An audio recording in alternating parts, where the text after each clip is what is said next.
আসসালামু আলাইকুম। এটা আমার কবুতরের ঘর। সবগুলা কবুতর একসাথে কিভাবে খাচ্ছে দেখেন, আর কিছু উপরে নিচে বাসায় বসে আছে।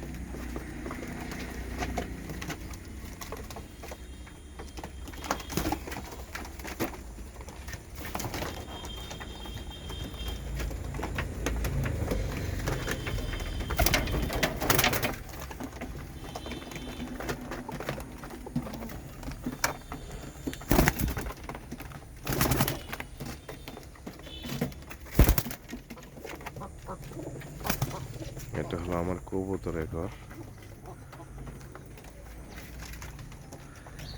এদিক দিয়ে বাইরনের সিস্টেম রাখছি, আর এদিক দিয়ে একটা দরজাও আছে।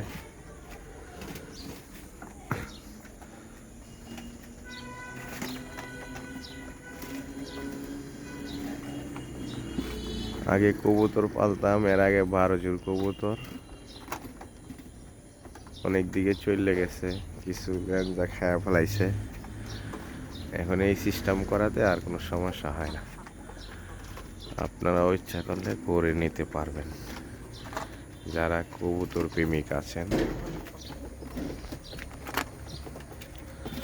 দোয়া করবেন আমি যেন আরো কবুতর খামারি বড় করতে পারি। আসসালামু আলাইকুম ওয়া রাহমাতুল্লাহি ওয়া বারাকাতুহু।